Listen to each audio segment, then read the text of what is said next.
I think 90 Day Fiancé star Libby Castrovet wears rose-colored glasses sometimes, looking for the best in a husband. Andrei Castrovet, who often treats her badly. A lot of people in relationships put up with more than they should. In matters of love, it's a fine line between compromising and being a doormat. While I respect Libby and feel that she's a fundamentally good person, who's perhaps been too dependent on her family for money and employment in the past, I don't always trust Andrei. The thing is, I actually think Andrei loves Libby. It's just that he's such a hothead. Sometimes, Andrei can't help but freak out, and when he does, he may really hurt his wife. It reminds me of that Rolling Stones song, Under My Thumb, where Mick Jagger brags about taming a woman who used to be more independent. I don't want Libby to live with the kind of rudeness and male chauvinism that I saw on screen. For years, Andrei's given the men of the world lessons, showing them how not to treat a woman. Whether he's rudely ordering the long-suffering Libby to cursing at her in his native tongue, or cutting her off from her own family, which he described as a cult. As per US Magazine, he is so out there. The fact that he'll do this stuff while the cameras roll is actually a bit disturbing. Sure, Andrei's crazy like a fox, as the saying goes. He's more than intelligent enough to know that his ongoing fame is tied to acting out. Behaving badly is his personal brand,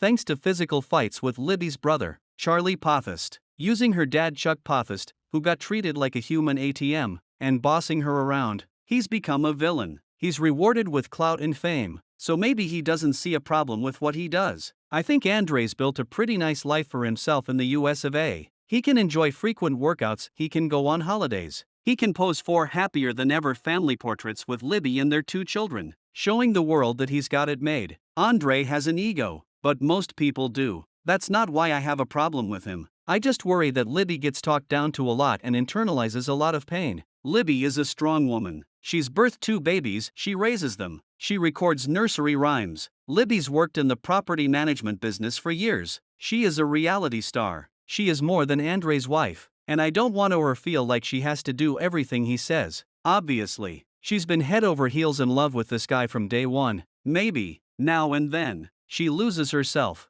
and feels a sense of emptiness. That's what happens when a person lives with a cruel partner. What's most troubling about Andrei is that he's hot and cold. I think that when he's happy, he's probably the most loving and passionate partner around. He probably love bombs Libby like nobody's business. But when the rain falls, he could be a nightmare. If life gets hard, Andrei may lash out, saying mean things that Libby can never forget, no matter how hard she tries. If that's the case, she's living out a heaven and hell dynamic that may be taking its toll. 90 Day Fiancé star Libby is a sweet person, but she may be kidding herself sometimes, desperately believing in a man who makes her feel like she just isn't good enough. If Andrei really loves her, and I believe he does, he should be gentler. They share 2 wonderful children, Eleanor and Winston, and no one wants to be berated all the time. It's demeaning, and she has never, ever deserved it. I think Andrei can do better than what I saw on screen. A lot of fans are probably rooting for Libby, really wanting her to be happy. Can Andrei actually be any kind of Prince Charming for her? Maybe not. Based on what's been showcased on TV, the photogenic influencer Libby has to push down her anger all the time.